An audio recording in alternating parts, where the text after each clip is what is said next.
আজকে এটা কি রান্না করেছি বলেন তো? না, আমি বলব না এখন। তো আমার ব্লগ দেখতে, দেখতেই আপনারা বুঝে যাবেন যে এটা আমি কি রান্না করেছি। তো আজকে না তেমন কোনো কাজকর্ম নেই। রান্নাবান্না থেকে অনেকটাই ছুটি। তো যা কাজকর্ম করব তো সেটাই হচ্ছে আপনাদের সাথে শেয়ার করব। আসসালামু আলাইকুম। তো এই যে বুটের ডালটা আমি গতকাল রাত্রে একটু ভিজিয়ে রেখেছিলাম। রাত্রে বলতে দিনের বেলা।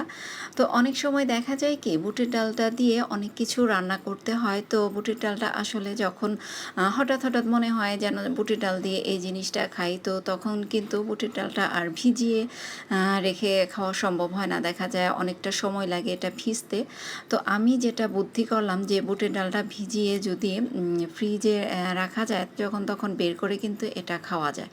তো এই বুদ্ধি করে হচ্ছে বুটের ডালটা ভিজিয়ে তারপরে যে ২ টা ভাগ করে আমি রেখে দিলাম।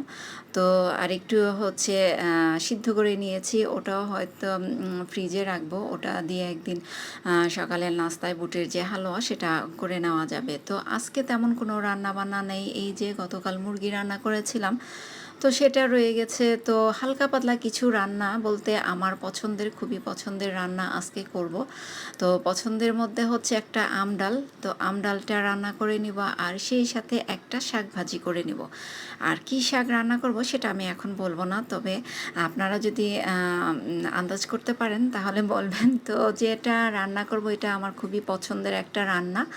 তো এই রান্না করতে না আমার কাছে মনে হয় পেঁয়াজের পরিমাণটা একটু বেশি লাগে। পেঁয়াজ, কাঁচামরিচ আর রসুনের পরিমাণে তো একটু বেশি লাগবেই।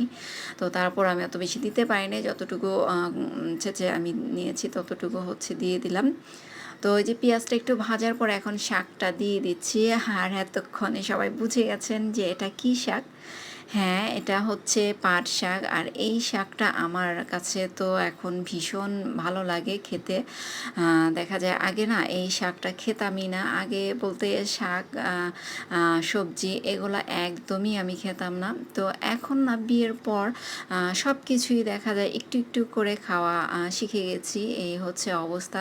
তো শাক দেখলেই আগে কেমন যেন লাগতো। তো এখন শাকটা আমার কাছে এত ভালো লাগে খেতে, শাকসবজি এগুলা ছাড়া মনে হয় আমি একদিনও চিন্তা করতে পারি না। তো যাই হোক শাকটা হচ্ছে ওদিক দিয়ে বসিয়ে দিয়ে এদিক দিয়ে আমি হচ্ছে একটু বিছানাটা গুছাতে চলে আসলাম। আর আমার মতো কে কে আছেন এরকম ১২ মাসই কাঁথা গায়ে দেন? তো আমার তো দেখা যায় ১২ মাসই কাঁথা লাগে। মাঝে, মাঝে একটু শীত পড়ে, আবার মাঝে, মাঝে একটু গরম পড়ে। এখন যেমন ভীষণ গরম, এখন তো আর কাঁথার প্রয়োজন নেই। কিন্তু আমার বিছানায় কিন্তু একটা কাঁথা থাকতেই হবে। ওই যে অনেক সময় দেখা যায় একটু বৃষ্টি পড়ে বা বৃষ্টি হয় মেঘলা, মেঘলা দিন, সেই সময় কিন্তু আমার কাঁথাটা প্রয়োজন হয়। তো তখন কিন্তু আর ওই যে বের করতে ইচ্ছে করে না। দেখা যায় বিছানার মধ্যে থাকলে দেখা যায় টেনে অমনি একটু মুড়ি দিয়ে নেই। এই হচ্ছে আমার অবস্থা। তো এই যে বিছানাটা একটু গুছিয়ে নিচ্ছি। আসলে দেখা যায় সকালে উঠলে বাচ্চারা একেকজন একেক টাইমে উঠে। তো ওদের জন্য বিছানাটা ওভাবে গুছাতে পারি না, এলোমেলোই থেকে যায়। তো বিছানাটা গুছিয়ে আবার চলে আসলাম রান্না করে আমার শাকটার কী অবস্থা দেখার জন্য। তো শাকটা আমার হয়ে গেছে, এখন হচ্ছে একটু ভাজা ভাজা করে তারপর নামিয়ে নেব।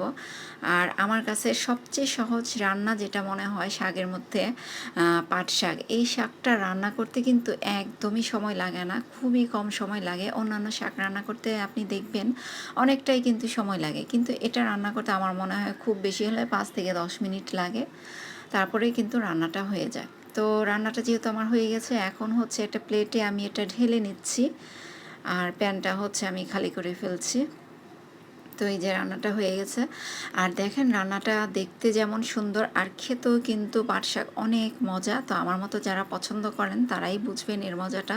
তো এরকম একটু শাক হলে কিন্তু দেখা যায় ১ প্লেট ভাত এমনিতেই খাওয়া হয়ে যায়। তো যাই হোক শাকটা রান্না করে আমি আবার চলে আসলাম একটু এই যে কাপড়-চোপড়গুলো অনেকটাই জমে গেছিলো, তো এটা একটু ভিজিয়ে দিচ্ছি। ভিজিয়ে তারপর হচ্ছে গিয়া আমার অনেকটাই লেগে গেছিলো, গরম লেগে গেছিলো। তো কী করব, এই যে তরমুজ, আমি হচ্ছে তরমুজটা আমার ভীষণ পছন্দের একটা ফল। তো এই তরমুজটা কিন্তু আমি নিজে কিনে নিয়ে আসছি। তো এতটা ভালো পড়বে আসলে বুঝতে পারিনি। অনেকটা মিষ্টি এবং লাল দেখেই কিন্তু সেটা বোঝা যাচ্ছে। আর এই গরমের একটা তৃপ্তিদায়ক ফল হচ্ছে তরমুজ। তো এটা খেতে তো গরমে ভীষণ ভালো লাগে। তো আমি হচ্ছে এখন একটু তৃপ্তি করে খাচ্ছি। আর ভালো থাকবেন।